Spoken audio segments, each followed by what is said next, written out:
Bam! This is Sieber Nation live with Zach and Tonez. As he looks at the opposite person. I'd be Tonez. That'd be Zach. Yes, man. Football's back, Siebes. How you feel about that? I'm happy. I'm the happiest kid in the world. I know you guys are happy too. We're equally as happy. Even though your Giants didn't look too sharp last week. Yes, but like when you guys were at with the Jets Cowboys games, how did you feel like with the 9/11 and everything? Like, how were you feeling? Were you like shaky and stuff?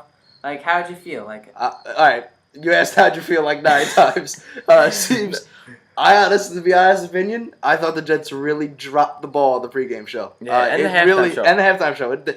I mean, with all due respect to the first responders and the victims of 9/11. God bless them all. Being New Yorkers, that affected us huge. I mean, I remember where I was that day, 5th grade, walking into school. I saw it before I even got on the bus. It was just terrible. It was scary not knowing what the hell was even going on.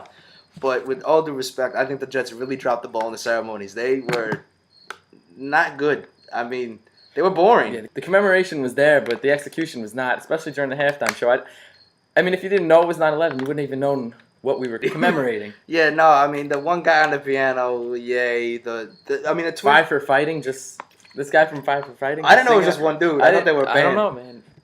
Of course, it's a day when the country comes together. I mean, yeah, and I think everyone did come together. I mean, and you felt it in the stadium that night. We were there. Absolutely. We felt it from the very beginning of when we first got there, when the gates opened for the tailgate. People there was no, you're a Jet fan, I'm a Boys fan, I hate you. It was like a lot of people like. A lot of USA chants going on. Yeah, big time USA chants. I mean, it started, when was it? The JETS, Jets, USA. No Cowboys suck, no Tony Homo. It's USA until after Cowboys, the game, the anti-Cowboys. Yeah. But yeah, there was a lot of the fans were really coming together. It was a different feeling that I've ever felt at a football game. Always being the minority fan, I'm used to getting ragged on. I wasn't ragged on all day for having been in my Bryant jersey. Great way to start off the primetime season in Sunday Night Football.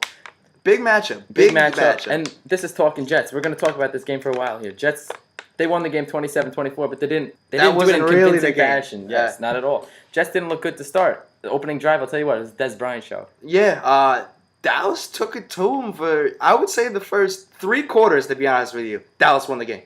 Obviously, the score, Dallas was winning after the first 3 quarters. But Dallas manhandled the Jets. Tony Romo threw for 325 yards against the Jets defense. No one's done that since Rex Ryan's took over as the head coach for the Jets. And if you look at each individual receiver stats, I mean, they're all around the 100 yards. They all get a couple of them got in the end zone. Miles Austin 90 yards on a score. Ripped it from Kamari. That's what Jason Witten 110 yards. I mean, all these guys produced, and against this Jet defense. Yeah, Kamari. I was trying to say Kamari did not look good opening up. He got picked apart no matter who they put him on. The opening drive, Des Bryant made him look silly. All of his routes. The post route made him look silly. The short route made him look silly, and the that wasn't even a fade. Well, yeah, it was kind of like a back corner pass. It wasn't. It wasn't back shoulder. Yeah, it was't really a fade, but still made Kamari look silly. Des just muscled him for the ball. Looked like a man amongst boys on that drive. Yeah, and then when they moved Revis to Des, and then there went Des. I mean, he was on Revis Island, and we said bye to Des Bryant.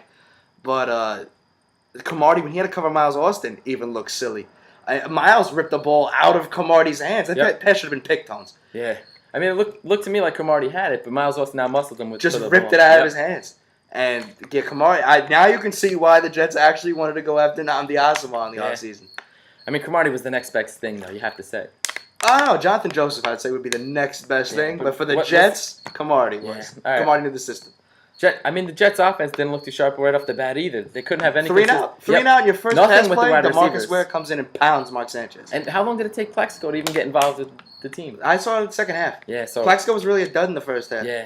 The offense was a dud until the last 2 minutes, of course. Mark Sanchez was looking for Santonio early and often, I'll tell you that. Yeah, he missed them on a few bubble screens. Yeah. I saw him run like 2 bubble screens, and it was just a bad, terrible throw by Sanchez, and one led Santonio get blown up. Scandra came in and cut out Santonio's knees when the ball passed him. And Santonio popped right up, but the hit looked vicious. And if Mark Sanchez keeps leading his receivers to shots like that, it could be interesting. It could not be too good for your receivers, especially guys like Santonio Holmes. Yeah, absolutely. You have $50 million invested in this Santonio, guy. he's going to get his numbers this year. Sanchez, he's looking for him. He's going to put up 100 catches this year, as far as I'm concerned. If anything, it showed that Rob Ryan, another Ryan, the new defensive coordinator for Dallas, the Ryans have huge impacts because Rob Ryan comes in, takes over the 27th ranked defense, awful defense Dallas had last year, and they looked like a whole new unit without Terrence Newman. And Mike Jenkins, let's be honest, didn't really play that often that game. He was constantly getting hit. Yeah, he got blown up by Plaxico. Yep. Nice block. But he didn't play that often, so we were running Welcome out there. back, Plaxico. Welcome back. Yeah, that was the first play I think that anyone noticed he was on the field for. Right? Yeah, but he ended up a good number, 72 yards and a score. Yeah, he came through the fourth quarter when Dallas was down to their fifth corner. Brian McCann was covering Plaxico. That's a size difference, a strength. That was everything difference. So a continuing storyline from last year is the inconsistency from Sean Green. 2.6 yards a carry in this game. And you got to expect that because he did just that last year. Yeah, and the Jets want this guy to be the horse. Yeah, and it seems that Sean Green only wants to be the playoff horse. Yeah. It's kind of funny. He shows up in the biggest games. He showed up against the Pats. He showed up all throughout the playoffs for both years the Jets have been in it. It just the regular season comes and he doesn't have an impact ever. LT had the bigger impact out of the backs. But his impact even came through the air. Through receiving. Yeah, on that big screen pass. Yeah, that took one. Yep. But of course, the big question I have was the Jets lucky this game or were they good? And I think the Jets flirt with the line. The Jets won with heart. Yeah, but I think they flirt with the line of luck and good every single week because they don't even start playing until can I curse? I'll bleep it. It'll sound funny. Yeah. They don't even start playing until their back is absolutely against the wall. They didn't score until the last 2 minutes of the first half. That's a product and they didn't of the coach. Start playing again to the fourth quarter. That's definitely a product of Rex Ryan, though, because he gets his guys on his feet, ready to go when they're in the hole like this. Well, they have to get into a hole, I guess, because they don't come out any. Yeah, we've seen it, so there's no really saying against that point, but the Jets are one of the best teams in the league. It's not just when they get in the hole. It seems like they're always in a hole. Yeah, they dig themselves a grave every week, and yet dig themselves out of it. As Jet fans, you're confident in the team from the opening snap. You don't care if Des Bryant drives right down the field for 6 right off the bat. You know the Jets are going to be right in there at the end. All that matters to me. It's always the case. And it's always some weird, funky stuff when it comes to the Jets. The Jets made it through all the way to the AFC Championship last year, doing just that, coming back at the end. I don't know how that's what your team. It blows my mind that a team could be so successful on that type of fashion of play. Just wait. All right, let's play some football. Let's play right now. And a glaring thing on the box score is the longest rush for the Jets was 7 yards. That's not the Jets. That's not Jet football. The Jets run the ball consistently. It seems season in and season out with Rex Ryan, but 26 for Sean Green, 16 for LaDainian Tomlinson, and that's it. Yeah, but you guys 6 and 7 for the longs. The Jets they fell behind and they really had to play catch up almost the entire game. Dallas came out, set the tone, scored fast. Then a 3 and out, and then Dallas kept moving the ball in the first quarter, scored again in the second. And the Jets were constantly behind, and by the looks of the Dallas offense in the first half, I kind of felt that the Jets had to, all right, we gotta have to move the ball in bunches to keep up.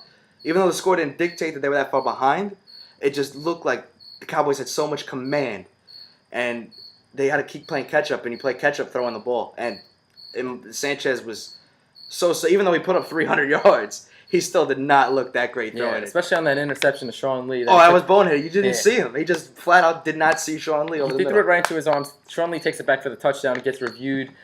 Bring it back to the one. Felix Jones punches it in. 24-10 at this point. A lot of Jet fans losing hope. I know I was one of them losing hope at that point. Down 14 in the fourth.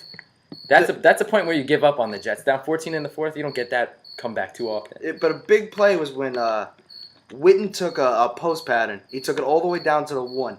And I think the real big turning point part of that game is that's when Romo fumbled on the 1.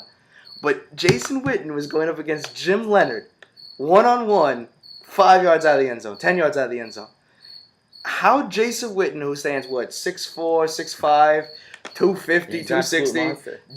Jim, but how many Pro Bowls has he made? 7 or 8? Jim Leonard, little 5'8", $160. How Jason Witten, A, doesn't make him miss, or B, doesn't outpower him and drive into the end zone, blows my mind. I recall that play. Yeah, Jason Witten is the Cowboys leader. Without a doubt, in that clubhouse, he's the Cowboy. He's the longest 10-year Cowboy. Romo was obviously not the leader. He's never wanted to be the leader. He just wants to play quarterback, and he does it for 3 quarters.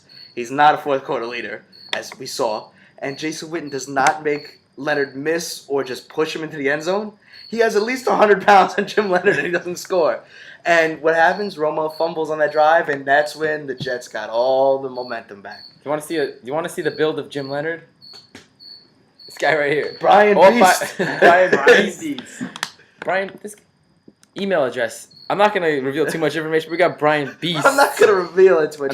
Email address, BrianBeast at yahoo.com. Brian Beast. That's all you, Brian. 5'3".